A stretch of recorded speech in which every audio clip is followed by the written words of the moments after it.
Support for this podcast comes from CV Wallet for Recruiters.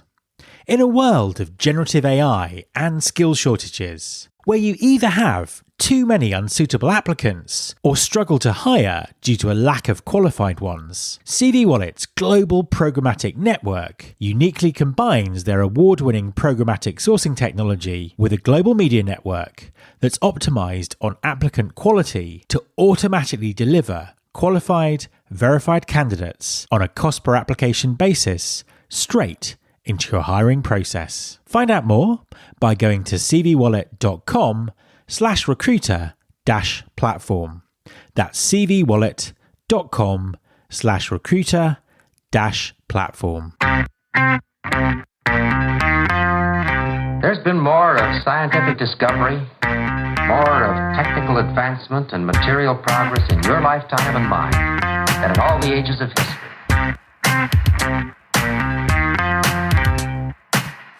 Hi there, this is Matt Alder. Welcome to episode 591 of the Recruiting Future podcast. Conversations about AI's impact on recruiting tend to focus entirely on the employer and recruiter viewpoint. However, it may well be that the most potent force of change for talent acquisition comes from AI-facilitated shifts in jobseeker behaviour. Employers are already seeing a rise in applications that they suspect are being driven by AI tools that facilitate bulk applying. The use of LLMs to create or edit resumes is undoubtedly widespread. And we're also seeing examples of AI being used to hack online interviews and assessments. There's still much debate about where these activities fall on the scale from legitimate assistance to outright fraud. What is very clear, though, is that this is an unstoppable tide that will have severe implications for the recruiting process. So, what do employers do when they're inundated by applications perfectly tailored to the role that are impossible to assess using current tools or techniques? My guest this week is Richard Collins, co-founder at CV Wallet. Richard has decades of experience in recruitment marketing and talent acquisition. He's recently been diving deeply into the issues caused by job seeker use of AI and how the solutions to the problems just might make recruiting better for everyone. Hi, Richard, and welcome back to the podcast. Hi, Matt. Very nice to be here again. An absolute pleasure to have you on the show. Please, could you introduce yourself and tell us what you do? Yep, absolutely. My name is Richard Collins. I am the co-founder of CV Wallet. Fantastic. And tell us a little bit more about CV Wallet and also a bit about your background in the industry. So, despite my youthful looks, I've actually been in the industry for nearly 30 years. Started out as a recruiter, but very quickly moved into the whole online space in 1995. Since then, largely lived in the HR tech, ad tech sort of world. I've done 3 startups that I founded and exited all of those 3. The most recent one is probably what people generally know me for, which was ClickIQ, which was a programmatic advertising business that we sold to Indeed in 2019. In terms of CV Wallet itself, we sort of describe ourselves broadly as a talent marketplace. So by that, we mean that there are 2 sort of sides to it. You know, we have our job seekers and the recruiter side. So on the job seeker side, we are a career management app that basically allows job seekers to store proof against their CV, and has a whole bunch of tools that allow them and make it easy for them to find work. On the recruiter side of things, we call ourselves a global programmatic network. So effectively what that does is we're combining some programmatic technology that we built with a global media network. And then we optimize that based on the quality. So the output is effectively to automatically deliver qualified and verified candidates on a cost per application basis. And that goes straight into a company's hiring process. So obviously, you've been in the industry a long time. You're constantly kind of tracking how it's evolving and all those kind of things. What changes have you seen in recruiting in the last few years? And also, what's your sort of perspective on the talent market as we move into 2024? It's a funny one, isn't it? Because I was thinking about this earlier, and I think the problem that we have is our perspectives have changed very quickly. In that, since the whole AI thing came around, you kind of look back and you think, well, not much happened, did it really? And then you think about it a bit harder, and then you realize, oh yeah, there's that COVID thing. There was a whole shift to remote working. We've got ongoing skill shortages. So the normal kind of, to me, that's the sort of supply and demand of, dynamics of the marketplace. And the thing that I think runs through a lot of that period of time, particularly from the HR tech side of things, is one of automation. So an improvement in efficiency across technologies. I think that's been pretty fundamental. When I look back to our days within ClickIQ, that was just about how do you make technology manage your advertising in a much more efficient way, automated way. So I think that's the kind of key themes from that side of thing. But I also think there's something that's been going on in the background over the last few years, and it's a sort of a quieter revolution. And that relates back to the whole job seeker applicant behavior stuff. And I think that one of the things that we've very much been seeing is people's attitudes when they're applying for jobs and specifically when they put in the effort. Because I think in ye olden days, when I were a lad and all that stuff, we used to do all our research up front and then we would put the effort into the actual application itself, having done that, because it used to be quite hard to do applications, and still is in many cases. And I think that over time, what's happened is, as a result, often of employer ghosting, people not replying to applicants, letting them know where they are in the process, whether they've been successful or not. I think that the job seekers become very jaded throughout that particular process. And the result is there's a lot less value being put on the actual application itself. And the result of that, I think, is what is setting us up for what it will be a absolute fundamental change that we're going to see across our industry as job seekers increasingly adopt AI and all the tools that AI is producing to help them actually apply for jobs. So in terms of the sort of those trends that you talk about in the last few years, I think I say largely about automation. AI obviously came out last year, and that's caused huge disruption. But I think the fundamental thing going forward is not so much how companies are adopting AI and automating their tech, but it'll actually be driven by the job seeker adoption of that technology. I think that's such an interesting point. And it's also interesting to see how quickly that's potentially already happening, because I think I sort of saw this first being talked about sort of 4, 5, 6 months ago with some of the sort of tools that are coming into the market where people can mass apply for things. But talking to some employers in December, they're already seeing that. They're already seeing this kind of vast increase in applications potentially coming from these kind of tools. So how do you think that this is, because as I say, we can see it happening already. How is it going to affect the recruitment process as more and more job seekers start using these techniques? Yeah, I mean, the obvious one is you're going to get more applications. That kind of goes without saying. And with more applications, the reality is many of these applications will be unsuitable. I think that the extent that this is going to be a problem will largely depend upon what tools those job seekers are adopting, because there's a whole sort of spectrum of job seeker use of AI, isn't there? There is, from the very basic, I use ChatGPT to help me write a cover letter, to I use a spam bot that applies for 3,000 jobs in my sleep kind of thing. I personally don't think it's going to be everybody using the latter, but I think there will be enough of it that it's a problem. But even in the former, if you are able to complete application forms, write covering letters, tailor your CV to a job much more easily, much more quickly, then people, they'll spend the same amount of time looking for a job, but all that will happen is they'll apply for more jobs.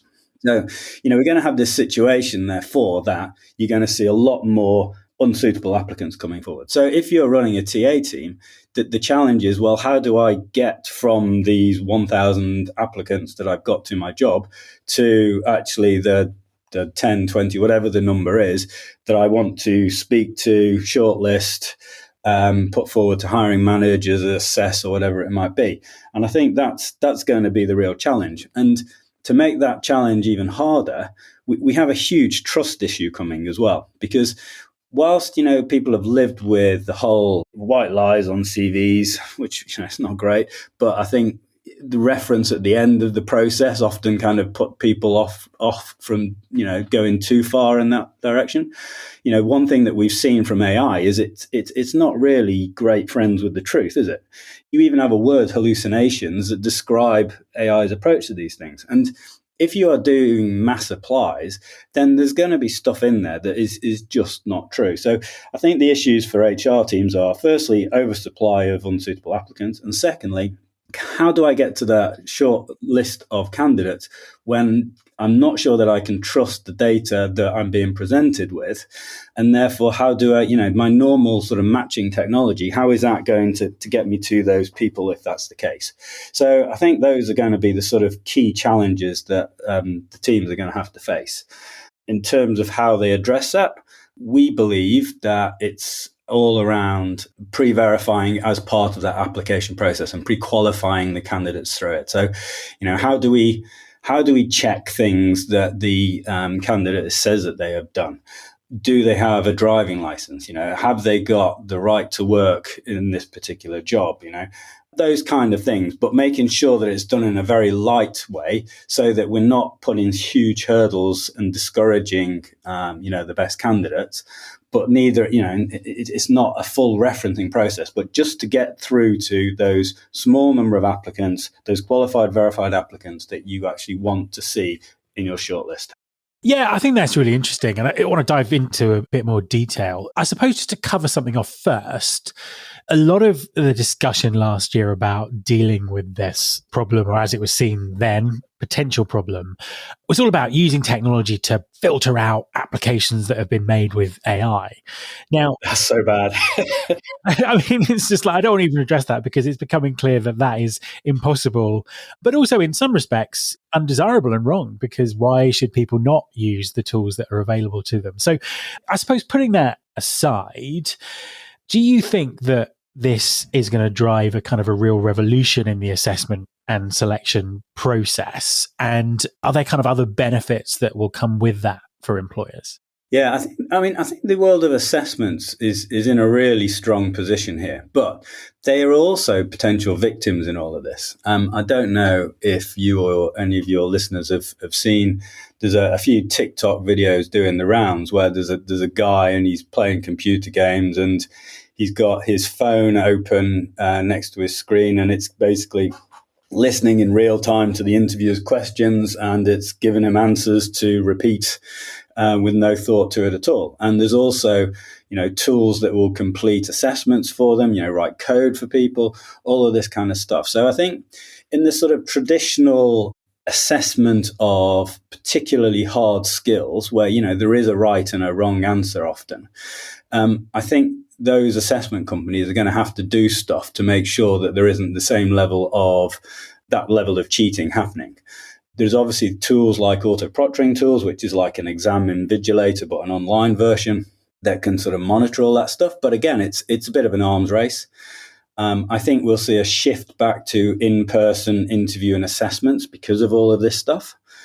The other part of it is I think we'll also see a shift towards more soft skill assessment, because the thing that I like about assessing on soft skills is that, they are unique to you. There's not a right and a wrong answer. So using an AI to give you the answer, it just doesn't make any sense because it's a reflection of you and how you work and all that kind of stuff. And everybody's different. So the AI can't sort of represent you in that regard. So it makes it more difficult, I think, for people to cheat. And the other thing is that when you look at the research, they say that there was a Harvard piece that was written quite a long time ago. I think it's in the 1930s, parties. And they were saying that 85% of job success came down to the soft skills. So, this shift from hard skills to soft skills as an assessment piece, I think, will be really fundamental. That's not to say that hard skill assessment doesn't have a place, because it really, really does. And I think it's a great way of, when you are in person and you've got a level playing field, to, make sure that the people do have the knowledge and the skills that they're talking about. But I think in the meantime, when it comes to that sort of upfront pre-verification as part of the application process, what employers will do increasingly is they will take this huge, amorphous blob of applicants. They will put them through some effective screening stuff, prove to me who you are, what you've done, and then they'll look at things like the soft skill assessment within that to then get to their shortlist, at which point they invite people in and they do the hard skill testing at there. Yeah, I mean, I think that makes perfect sense. And I think also from the digital perspective, it's just suddenly occurred to me that consumers who are also job seekers, are used to technology. When, you're trying to prove your identity for anything these days, it's all a completely online system, whether that's getting a new driving license or bank account or all this kind of stuff. So I think that people are used to providing data and having these kind of checks for other aspects of life, but we're not yet seeing that in recruiting, are we? Yeah, and that was one of the initial reasons that we set up CV Wallet. What we believed was that job seekers, consumers, people, we want to own those points of proof against our CV, our credentials, whatever it is, and be able to own, store, share them, and do it from our personal devices, i.e. our phone. They shouldn't be held centrally. And when we first started out, we were really interested in the whole kind of Web3 stuff, and blockchain, blah, blah, blah. And whilst that is a very, very small piece now of what the app involves, it's fundamentally, it's about, people having the ability to own that data and to control that data and to use that data how they want, rather than it sitting in some central database owned by another company or what have you. So, and I think you can then see a world where you are scanning in for a job and the HR system is checking based on that scan, what your skills are, what experience you have. Do you have a contract in place? Have you provided proof of your identity, of your qualifications, of your experience, all of that stuff? And to do that instantaneously to create a completely frictionless hiring system. So, I think, that is possible today.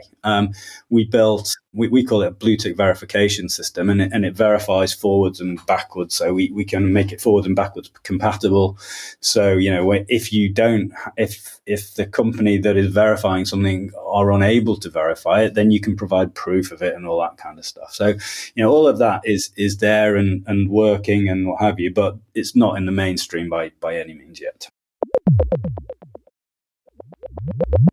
So we've talked about the deluge of applications, the potential deluge of applications, and how people are going to have to kind of retool the way they assess and select and deal with that. What we haven't talked about is where that's coming from. So the way that, job boards and other ways of marketing jobs will need to adapt as well. I mean, do you think that recruitment marketing is currently fit for purpose? And if not, how do you see it developing over the next few years? I'm kind of a job board guy, so I like job boards, and I know they always get bad press and what have you. And in some ways, they just, I think we're at a point where there needs to be the shift from quantity to quality, because there's never been a time where it's been easier to fill the top of a funnel, but harder to find the actual qualified applicants. I think that the business models have obviously been shifting over the last few years, from paying for duration-based ads to performance-based cost per click. But I think that if you are running a TA team, what you want is your advertising to reflect your own objectives and goals. So, as a recruiter, you are tasked with delivering a short list of qualified applicants to a hiring manager generally. So why aren't we buying advertising on a similar basis? So whether it's cost per application or even better, cost per qualified application.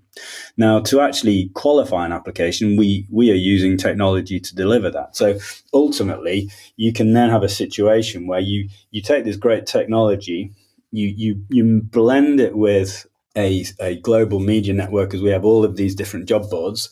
And then as the responses come in, you qualify and verify those applicants, so that effectively what you're doing is you're optimizing based on the applicant quality that you are getting. And that way you are delivering against what the recruiter is effectively tasked with also delivering. So those goals become aligned. But I think certainly in terms of how it will develop, that shift to being close to the hire, the ability to deal with the trust issue, the understanding from job boards that more is not more.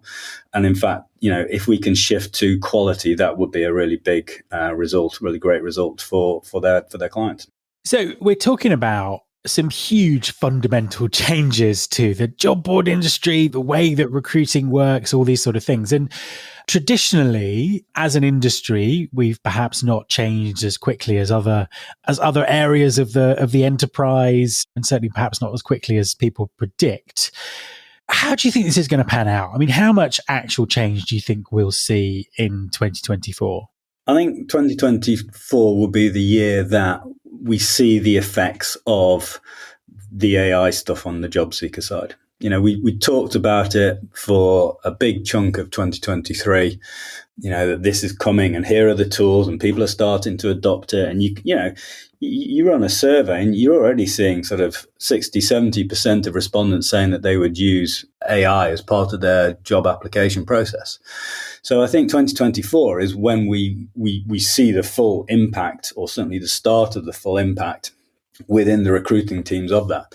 You're increasingly seeing people posting about the fact that they're getting 1,000 applications to their jobs. What do I do about it? And the answer of manually going through them is really not the solution. Because even traditionally, before all this stuff came along, you had a situation where you reject typically 95% of applicants coming in. Well, what happens when it's 99.99% of applicants that you're having to reject? You need some tools to actually do that. So I think 2024 will be when people realize that they have to do something.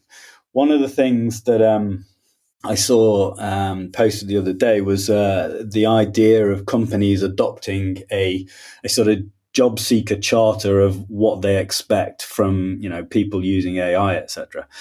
It's a good start, and it's certainly something to consider. But job seekers will use the tools that make their life easier, and if you're going to then ignore those people's applications anyway, they're not really going to care. So I think it's slightly naive to do that. And what is a much better approach is to think about, how do I cope with these huge volumes of applications? How do I deal with a potential trust issue in terms of what is in those applications that have been submitted? And how do I therefore get to whatever percentage of candidates who are actually qualified to do the job? I was just thinking as you were talking there, I think the difference in this year is we're talking about reactive change. We're talking about, employers having to react to something that's happening. And perhaps we're not very good at proactive change, but I think we only have to look back to the pandemic to see how fast reactive change can happen, with interviews all going to video within a matter of hours or days. So, I think people should expect a lot of change in 2024. So I completely agree with you. Final question. Let's look forward a little bit more into the future. I was going to say beyond the chaos, but I think chaos is here to stay. What do you think recruiting will look like in 5 years' time? Or what do you hope it will look like in 5 years' time? I think it will be better. I think it will be frictionless. I think the idea of having to go through and apply for jobs and people considering shortlists and all this kind of stuff, I think will be gone. I think that you'll have a situation where job seekers have their AI tools that help them apply for jobs, and the employers will have a similar thing their side, and the two things will shake hands in between. Details will be swapped between them. There'll be proof behind all of these things. So, you get to that frictionless hiring environment quite quickly. You then will invite those people in, and then you'll probably go through a typical, not very different recruitment process thereafter. But certainly that initial stage, I think, is where we'll see most disruption. I think from a recruitment advertising perspective, which is obviously our world, I think we'll see this shift towards buying advertising at a cost per qualified applicant. I think the idea of advertising on an individual job board will be a bit old. I think you will effectively advertise through a network of job boards. And I think that the technology then will do all the heavy lifting to get you to those people that you actually want to talk to. So I think that's what the world will look like in 5 years' time. But I do think there's some pain to go through. And I think part of that pain will involve spam bots from job seekers, sourcing bots from employers who just constantly badger you for stuff. There is so much stuff that will happen in the middle that will make everybody pull out their hair and just want to leave. But I think by the end of it, once you get to that frictionless top end of a funnel, then it should be a much better hiring experience for everybody. I agree. But there is much work to do. Richard, thank you very much for joining me. Fantastic. Thanks for speaking, Matt. Take care. My thanks to Richard. You can subscribe to this podcast on Apple Podcasts, on Spotify, or via your podcasting app of choice. Please also follow the show on Instagram. You can find us by searching for Recruiting Future. You can search all the past episodes at recruitingfuture.com. On that site, you can also subscribe to our monthly newsletter, Recruiting Future Feast, and get the inside track about everything that's coming up on the show. Thanks very much for listening. I'll be back next time, and I hope you'll join me.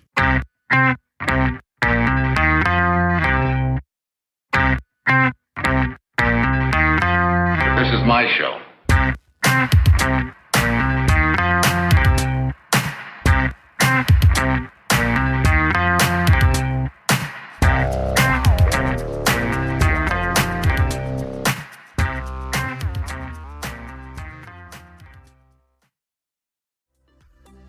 Imagine how fast we could solve the world's biggest problems if more SaaS startups would gain traction sooner.